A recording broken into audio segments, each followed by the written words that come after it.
안녕하세요. 저는 경기도 시흥에 사는 71세 정금자라고 합니다. 남편은 10년 전에 먼저 세상을 떠났고 지금은 혼자서 조용히 살고 있습니다. 아들은 결혼한 지 이제 7년쯤 되었고 저랑 아주 가까운 아파트에서 살고 있었습니다. 그 집도 사실 제가 살던 집 근처에 있는 제 명의의 아파트를 내어준 거였죠. 가까이서 서로 의지하면서 살아가면 좋겠다는 마음 하나로 그렇게 했습니다. 하지만 저는 애초부터 무슨 기대를 품은 건 아니었습니다. 요즘 젊은 사람들 바쁘니까 괜히 간섭하지 말자 싶어서 일부러 연락도 자제했고, 며느리도 편할 수 있도록 먼저 찾아간 적도 거의 없습니다. 그저 가끔 마트에서 마주치면 안부 한마디 묻는 정도였어요. 그러다 어느 날 그 애가 한 말을 듣게 됐습니다. 별 생각 없이 내뱉은 듯한 그 말이 아직도 제 가슴 속에 그대로 남아 있습니다. 그 말을 듣고 저는 마음을 하나 정했습니다. 사실 지금도 제 일상이 크게 달라진 건 없습니다. 익숙한 골목길을 걷고 단골 슈퍼에서 장을 보고 화분에 물 주고, 그런데 딱 하나, 이젠 아무도 저를 불편해하지 않는다는 게 참 다릅니다. 이야기가 좀 길어질 것 같네요. 그럼 제가 왜 그랬는지 지금부터 천천히 말씀드려 볼게요. 저는 평생을 조용하게 살아온 사람입니다. 20살 넘기자마자 작은 봉제 공장에서 일하기 시작했고, 결혼하고 나선 남편과 함께 악착같이 돈을 모으며 하루하루를 버텨왔지요. 남들처럼 외식이나 여행은 못해도 남편과 힘 모아 작은 아파트 한 채, 그리고 몇 년 뒤 어렵게 마련한 또 한 채까지. 그게 저희 부부가 세상에 남긴 가장 큰 재산이었습니다. 남편은 10년 전에 세상을 떠났습니다. 오래 아픈 건 아니었지만 갑작스레 병이 찾아와 너무 빠르게 보내야 했죠. 그래도 마지막까지 함께 살던 집, 창문 너머 해 지는 걸 보고 이 동네 참 좋다 하며 눈을 감았어요. 그 말이 아직도 귓가에 남아 있습니다. 그 후로 저는 혼자 살았습니다. 적적하긴 했지만 제가 원래 조용한 성격이라 그런 일상이 어색하진 않았습니다. 아침이면 가볍게 산책 나가고 저녁이면 텔레비전 틀어놓고 앉아서 손바느질하거나 꽃 그림 붙이기 같은 소일거리를 했어요. 월세 수입도 조금씩 있었고 집 두 채 다 제 명의였기 때문에 크게 불안한 건 없었습니다. 무엇보다 이 동네가 좋았어요. 시장도 가깝고 이웃들도 오래 알고 지낸 사람들이라서요. 그러다 아들이 결혼을 한다고 했습니다. 그땐 솔직히 좀 걱정도 됐어요. 요즘 젊은 사람들 성향도 다르고 며느리 될 사람이 저를 어떻게 볼지 모르잖아요. 그래서 아들에게 말했죠. 근처에 있는 엄마 명의 집, 그냥 너희 신혼집으로 살아. 가까이에 살아도 나는 너희 가정사에 절대 안 낄게. 그렇게 해서 제 명의로 된 아파트 하나를 신혼집으로 내어줬습니다. 사는 곳에서 몇 분 거리였지만 일부러 근처에는 잘 가지 않았습니다. 명절에도 우리 집엔 따로 오지 마라, 친정 먼저 챙기라고 했고, 웬만하면 제가 먼저 전화하거나 찾아가는 일은 없었어요. 오히려 요즘 사람들 간섭 싫어한다니까 거리 두는 게 예의지 하는 생각이 더 컸지요. 그런데 이상하게도 시간이 갈수록 며느리 표정이 딱딱해지더군요. 가끔 마트나 병원 앞에서 마주치면 놀란 듯 반사적으로 인사하곤 금세 눈을 돌리곤 했어요. 그럴 땐 그냥 웃으며 지나쳤습니다. 사람마다 성향이 다른 거지. 나도 예민하게 굴지 말자 하고요. 아들은 더 조심스러웠습니다. 어버이날에도 엄마, 요즘 혼자 잘 지내지? 하고 말 몇 마디로 넘기곤 했죠. 그것도 뭐 다 그렇지 싶었습니다. 그래도 손주 돌잔치 때는 초대해 주겠거니 했는데 연락 한 통 없더군요. 가만 생각해보니 저 혼자만 애쓰고 있었던 것 같아요. 멀지 않은 거리였지만 그들 삶에 저는 이미 거슬리는 존재였던 걸지도 모르겠어요. 그렇게 아무 일 없는 듯한 시간들이 쌓여가던 어느 날, 전혀 생각지도 못한 순간에 제 마음을 깊숙이 찌르는 말을 듣게 됩니다. 그 말을 듣는 순간, 저는 알게 됐습니다. 가까이에 있는 것만으로도 누군가에겐 불편이 될 수 있다는 걸요. 그날은 마트에서 깻잎 2단을 사고 돌아오는 길이었습니다. 아파트 입구에서 누가 통화하는 소리가 들려서 저도 모르게 발걸음을 멈췄어요. 익숙한 목소리, 며느리였습니다. 진짜 너무 불편해. 시댁이랑 가까이 사는 거, 나 진짜 너무 싫어. 이사 가고 싶어, 멀리. 아니다, 이사 보내고 싶어, 멀리. 진짜, 원래 시댁은 멀리 살아야 되는 거잖아. 처음엔 제 귀가 잘못된 줄 알았습니다. 아니겠지, 다른 말이겠지 했는데 이어지는 말은 더 선명했어요. 솔직히 말하면 시어머니가 차라리 지방 내려가서 살면 좋겠어. 전에 TV에서 귀농 나오는 거 보면서 관심 있으신 것 같던데 그냥 확 시골로 보내서 귀농시켜버릴까? 그 순간 제 몸은 그대로 굳어버렸습니다. 들키면 안 된다는 본능적인 마음에 발소리를 죽이고 조용히 돌아섰습니다. 장바구니를 손에 꼭 쥔 채 엘리베이터 대신 계단을 올랐어요. 심장이 뛰는 것도 아니고 멈춘 것도 아니고 그냥 안에서 뭔가 무너지는 기분이었습니다. 그 애가 일부러 제게 한 말은 아니겠죠. 친구한테 하소연하듯 툭 내뱉은 말일 테지요. 그렇다고 해도 그게 그렇게 쉽게 나올 수 있는 말이라는 게 그게 제일 가슴 아팠습니다. 저는 한 번도 그 애에게 불편을 준 적이 없습니다. 같은 동네에 살면서도 며느리 집 문턱을 넘은 건 한 손가락으로 꼽을 정도였고, 명절에도 우리 집엔 오지 말고 친정 먼저 챙겨라며 배려하려 애썼습니다. 생일이나 기념일 챙기라는 말은 평생 한 적 없었고요.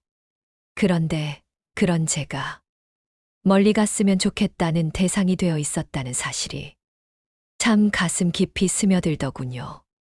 며칠간은 아무 일 없던 척 지냈습니다. 그 애의 얼굴을 봐도 그냥 웃었고 아들 전화에도 평소처럼 받았어요. 근데 어느 날 그 아들 녀석이 또 한마디를 툭 던졌습니다. 엄마, 전에 TV에서 시골집 나온 거 보고 엄마도 그때 좋아 보인다고 했잖아. 혼자 계시기도 심심하실 텐데 기회 되면 귀농 같은 거 한번 생각해 보는 건 어때? 그 말을 듣는데 이상하게 웃음이 나오더라고요. 저도 모르게 그렇지 않아도 생각은 해봤다는 말이 튀어나왔습니다. 그 애가 그 말을 들었는지는 모르겠습니다. 하지만 그 순간 마음 한구석에서 무언가가 똑 하고 꺾였습니다. 며느리 말 한마디, 아들의 말 한마디에 제가 이 가족 안에서 어떤 존재로 여겨지고 있는지 알게 됐습니다. 그리고 결심했습니다. 그래, 그렇게 불편하다면 그렇게 해줄게. 다만 내가 떠나지는 않을 거야. 떠날 사람은 내가 아닌 것 같거든. 그날 밤 조용히 부동산에 전화를 걸었습니다. 이 아파트 있잖아요. 지금 전세로 돌리면 어느 정도 받을 수 있을까요? 그 누구에게도 말하지 않고 그날부터 하나씩 정리를 시작했습니다. 그 애가 원한 대로 멀리 떨어져 살게 해주기로요. 단지 그 애가 생각한 방식은 아니겠지만요. 아들 부부가 살고 있는 집도 제 명의였기에 제가 결심만 하면 그 집은 얼마든지 정리할 수 있는 상황이었습니다.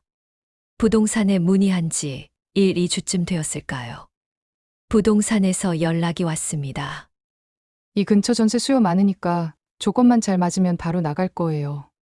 저는 그 말에 고개만 끄덕였습니다. 비슷한 시기에 아들이 제게 또 전화를 걸어왔습니다. 엄마, 요즘은 잘 지내시죠? 저희 집 말인데요. 혹시 등기를 제 앞으로 바꿀 수 있을까 해서요. 대출도 그렇고 이것저것 절세도 있고 뭐 그냥 서류상으로만요. 어차피 저희가 계속 살 집이니까요. 그 말이 나왔을 때 저는 그 애와 아들이 무슨 생각을 하고 있는지 선명하게 알게 됐습니다. 그 집을 아예 자기들 소유로 만들고 싶어 했던 거죠. 당연한 듯이 요구하면서 고마움이나 배려 같은 건 찾을 수 없었습니다. 그 얘긴 좀 생각해 볼게. 제가 그렇게 말하자 아들은 대수롭지 않게 받아들였습니다.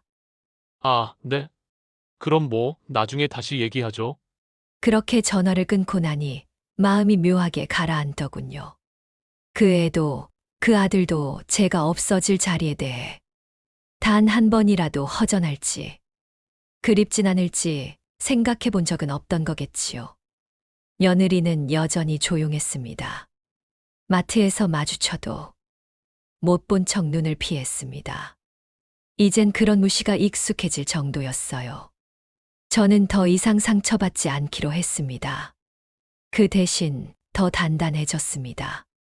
방 하나하나를 정리하면서 사진도 정리했습니다.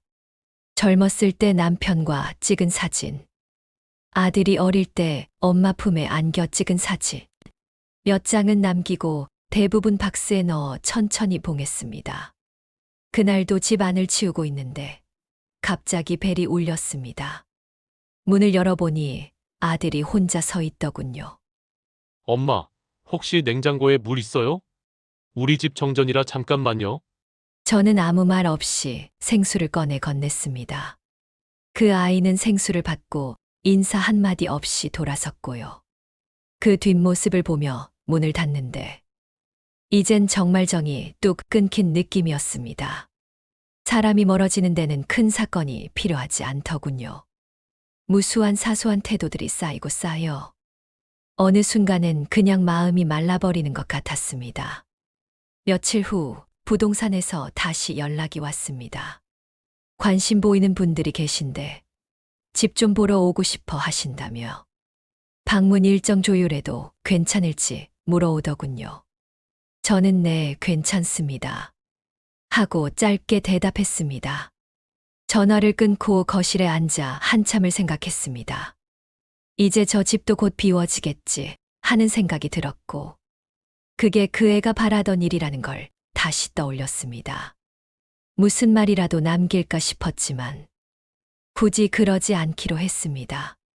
이미 전해진 말과 이미 드러난 속마음이면 충분하니까요.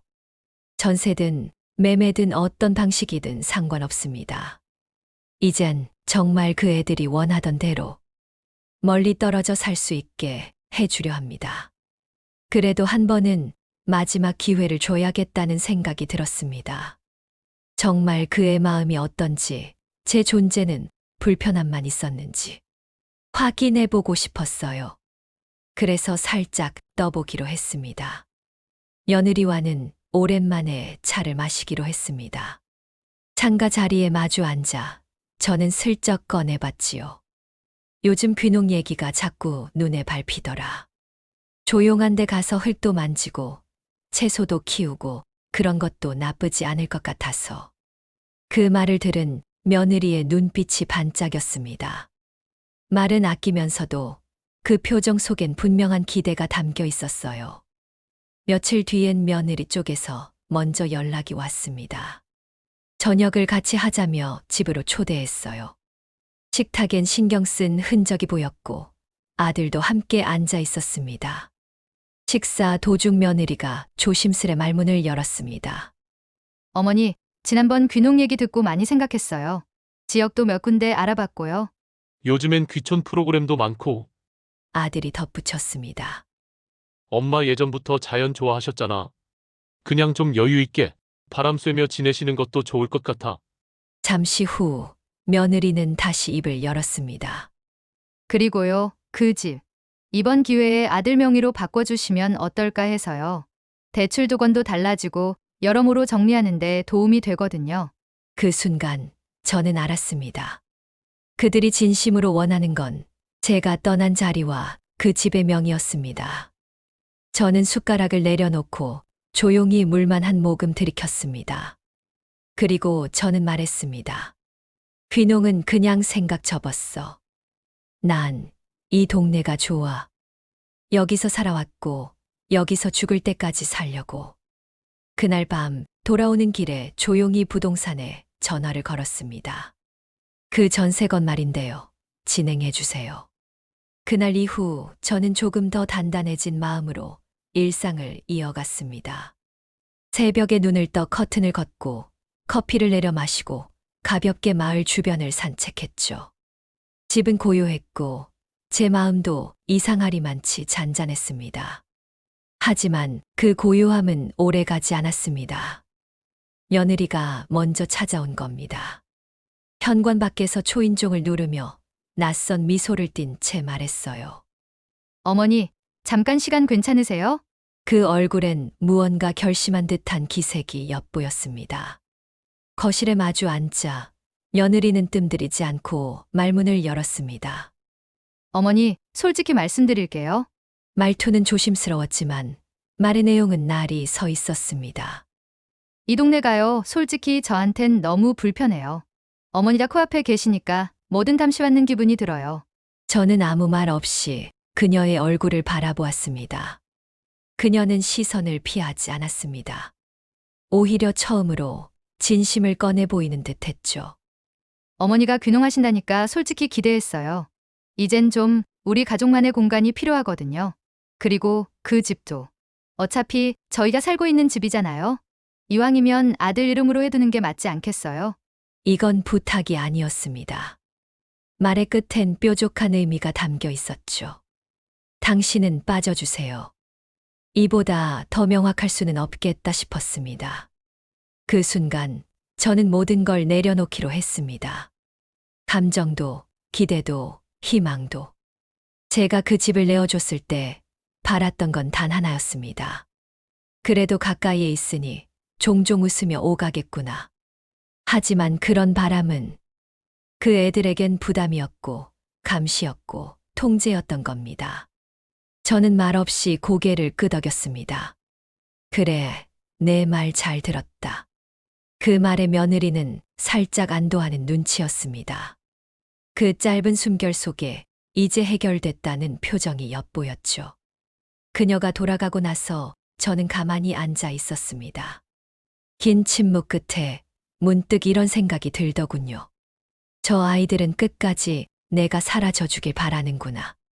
하지만 그건 제 몫이 아닙니다. 저는 제 자리를 지키기로 했습니다. 사람이 집을 떠나는 건 발이 아니라 마음일 때입니다. 그들이 먼저 떠났고 저는 그걸 이제서야 받아들인 겁니다. 그리고는 작은 웃음을 지었습니다. 끝났다는 사실이 그리 아프지만은 않았어요. 왜냐면 그게 나를 지키는 길이라는 걸 이제야 알았으니까요. 며칠 뒤 부동산에서 연락이 왔습니다. 전세 보고 싶다는 분이 계세요. 다음 주 수요일 오전 11시쯤 가능하신가요? 저는 달력에 동그라미를 그려놓고 답했습니다. 네, 그때 오시라고 하세요. 아무 감정도 망설임도 없었습니다. 이제는 정말 준비가 끝났거든요. 그러고 이틀 뒤 아들이 퇴근길에 들렀습니다. 엄마, 요즘 뭐 하세요? 얼굴도 잘 못 뵌 것 같아서. 대수롭지 않게 묻는 말투였지만 그 눈동자엔 불안한 기색이 엿보였습니다. 저는 웃으며 고개를 끄덕였습니다. 별거 없어. 그냥 정리 좀 하고 있었지. 무슨 정리요? 그냥 이런저런 거. 나도 이제 나이 드니까 가볍게 살아보려고. 그 말에 아들은 잠시 말을 멈추더니 조심스럽게 입을 열었습니다. 혹시 무슨 일 있는 건 아니죠? 며칠 전에도 부동산 쪽에서 연락받았다고 며느리가 그러던데. 저는 천천히 그를 바라보며 말했습니다. 그래, 내 집이니까. 새 좀 놓으려고. 그쪽에 살던 사람들은 나가야지. 그럼 저희 보고 나가라는 말씀이세요? 아들의 목소리가 높아졌습니다. 엄마, 아무리 그래도 갑자기 이렇게 말없이 이러시면 저는 그 말을 끊었습니다. 말없이 내가 그 집을 내 명의로 바꿔달라고 말한 게 벌써 몇 번째니? 내가 아무 말 안 했다고 해서 다 너희 마음대로 되는 줄 알았니? 아들은 할 말을 잃은 듯 입을 다물었고 그 사이 며느리가 현관 쪽에서 조용히 서 있다가 불쑥 끼어들었습니다. 어머니, 그렇게까지 하실 필요는 없잖아요. 우리가 뭘 잘못했는진 모르겠지만 그래도 저희 불편한 티 낸 적 없잖아요. 그 말에 피식 웃음이 나왔습니다. 그래, 너희는 단 한 번도 나를 무시한 적 없어. 그냥 아무 말도 아무 행동도 안 했지. 그게 더 차갑다는 걸 몰랐니? 순간 며느리의 얼굴이 굳어졌습니다. 아들은 그제야 부끄러운 듯 고개를 떨궜고 저는 한마디 덧붙였습니다. 그래서 너희 바람대로 멀어져 주려는 거야. 내가 나가느냐, 너희가 나가느냐, 그 차이일 뿐이지. 며느리는 더는 말을 잇지 못했고 아들은 입술을 깨물며 말했습니다. 엄마, 너무 서운하게 말씀하시네요. 서운해? 너희가 내 속도 모른 채 아무렇지 않게 요구하던 그 순간들이 나한텐 매일매일 서운함이었어. 그날 밤 저는 단 한 번도 뒤돌아보지 않았습니다. 전세 계약은 그 주 내로 마무리됐고 아들 부부는 한 달 이내에 짐을 빼야 했습니다. 이제 제 삶에 남은 건 쌓아둔 상처가 아니라 제가 지켜낸 존엄이었습니다. 전세 계약서에 도장을 찍고 돌아오는 길. 손 안에 든 서류 한 장이 그렇게 든든하게 느껴진 적은 없었습니다. 이건 단순한 부동산 계약이 아니라 제 인생의 마지막 자존심을 지켜내는 선언이었으니까요. 다음 주 화요일부터 새 세입자가 입주하세요. 기존에 살던 분들은 그 전까지 이사하시기로 했고요. 저는 조용히 고개를 끄덕였습니다. 중개사님의 말에 저는 조용히 고개를 끄덕였습니다. 예, 다 정리될 겁니다. 걱정 마세요. 그 목소리 속엔 더 이상 물러섬 없는 확신이 담겨 있었습니다. 그리고 그날 저녁 아들 부부에게 따로 전화를 걸었습니다. 전세 계약 완료됐어. 이제 날짜 잡아서 짐 빼야 할 거야. 아들의 목소리는 당황으로 가득 차 있었습니다. 엄마 진짜 이러실 거예요?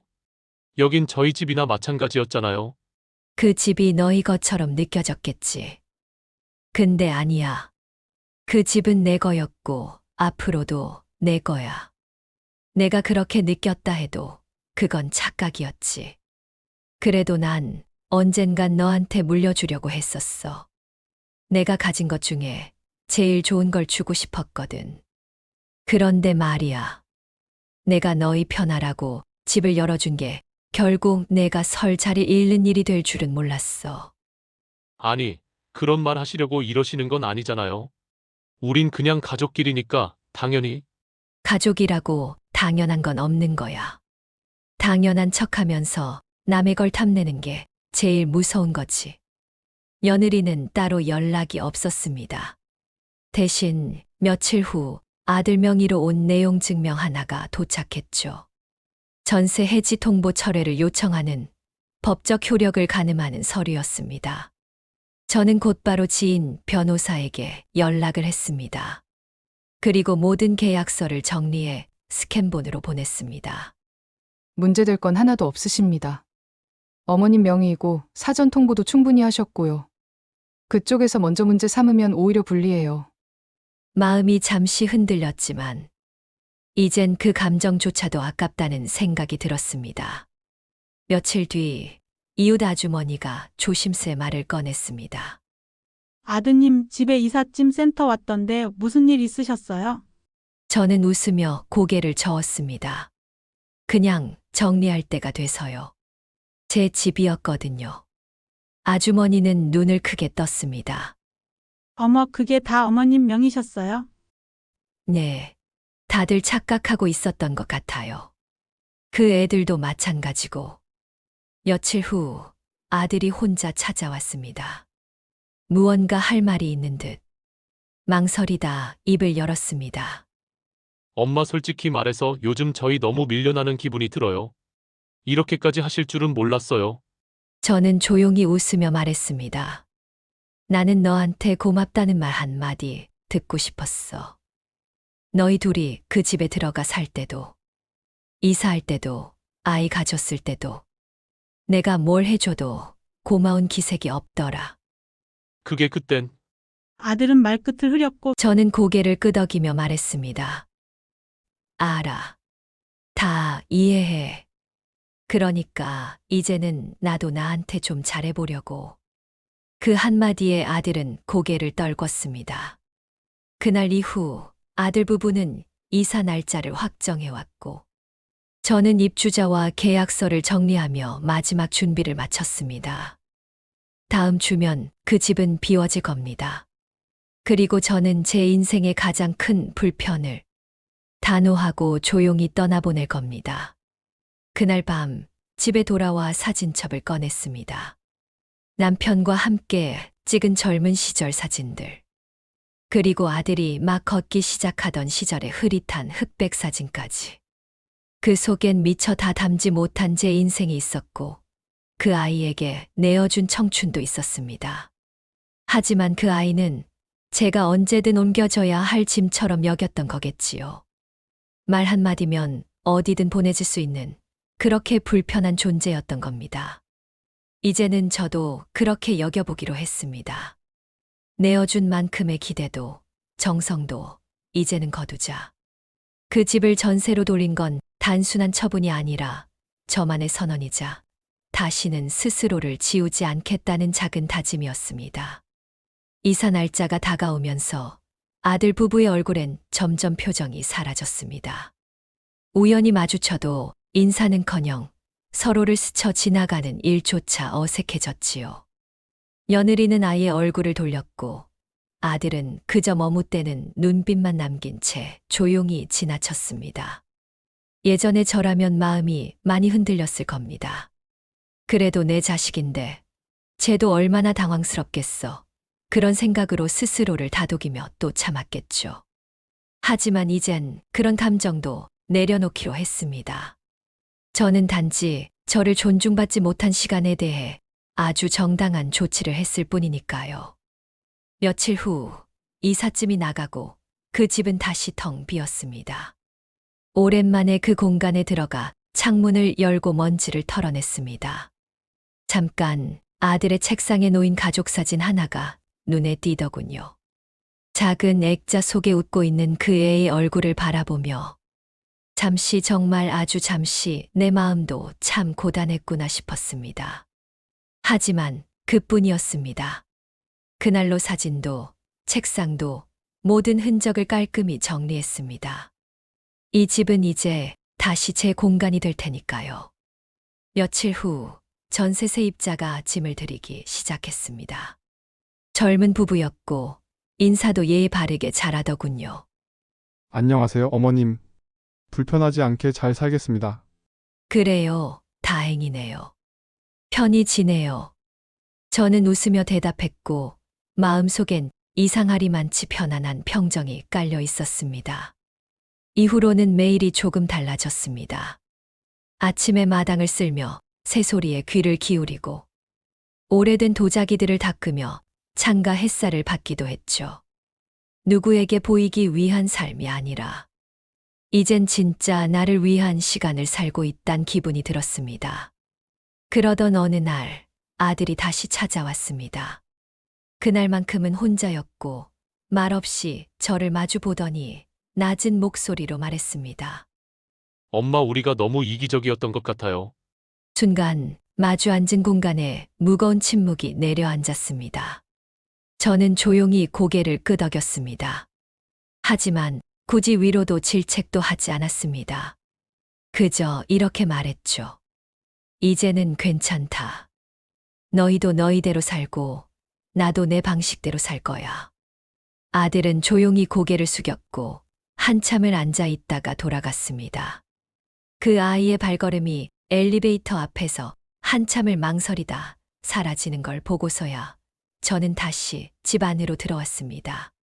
문을 닫는 순간 마음속에서 무언가 또 하나 툭 내려놓아지는 소리가 들렸습니다. 서운함도 분노도 아닌 그냥 조용한 정리. 그 아이들도 언젠가는 알게 되겠죠. 왜 그때 어머니가 조용히 전세 계약을 밀어붙였는지. 그건 복수가 아니라 제 삶을 지켜내기 위한 마지막 선택이었습니다. 그렇게 모든 게 끝나고 조용한 하루들이 이어졌습니다. 더 이상 조심스러울 것도 없고 눈치 볼 사람도 없었지요. 늦은 아침을 먹고 천천히 커피를 내리며 신문을 펼치고 오랫동안 묵혀뒀던 화초를 다시 정리하며 작은 행복들을 느끼고 있습니다. 창문을 활짝 열면 부드러운 바람이 들어오고 그 바람결 속에 참 잘했다는 속삭임이 섞여 들리는 듯도 했습니다. 이사 간 아들 부부는 한동안 소식이 없었습니다. 하지만 괜찮습니다. 이제는 그 아이들의 연락이 삶의 중심이 되지 않거든요. 연락이 오면 반가울 테고 오지 않더라도 충분히 평온할 테니까요. 가끔은 이웃 아주머니들과 마당에 앉아 도란도란 이야기꽃을 피우기도 합니다. 어머님, 요즘 얼굴이 환해지셨어요. 그 말에 저는 웃으며 대답합니다. 이제 좀 제 시간 같아서요. 누군가는 말합니다. 어머님, 그래도 자식은 자식이잖아요. 너무 마음 닫지 마세요. 하지만 저는 알지요. 마음을 닫은 게 아니라 이제는 그 마음의 중심에 나를 놓기로 한 것뿐이라는 걸요. 그동안 저는 어머니라는 이유만으로 참 많은 걸 참고 내어주고 져주며 살았습니다. 사소한 감사 한마디 없이 당연하게 여겨졌고 거리를 두는 무관심조차 배려라고 착각하며 스스로를 합리화했죠. 하지만 이제는 다릅니다. 저는 저를 지키기로 했고 저를 돌보기로 했습니다. 어쩌면 이 나이에야 비로소 제 인생의 주인이 된 것 같기도 합니다. 가끔 그런 생각도 듭니다. 그때 조금만 더 일찍 알았더라면 어땠을까? 하지만 곧 생각을 접습니다. 늦게라도 깨달았다는 건 아직 늦지 않았다는 뜻이니까요. 저는 지금 아주 조용한 반전을 살아가고 있습니다. 복잡한 말도 화려한 복수도 없이 그저 단호하게 저를 지키며 살아가고 있는 중입니다. 그리고 이 이야기를 듣고 있는 여러분, 혹시라도 누군가의 당연함에 너무 오래 묶여 있다면 부디 자신에게 물어보세요. 나는 지금 내 인생의 주인인가요? 조금만 용기를 내면 우리 모두는 다시 시작할 수 있습니다. 나를 위해, 그리고 나다운 삶을 위해. 그러니 오늘도 저는 말합니다. 이제 나를 돌볼 차례입니다. 지금 이 영상을 보시는 분들 중에 비슷한 경험, 비슷한 시간을 보내신 분들이 계시다면 댓글로 경험을 나눠주세요.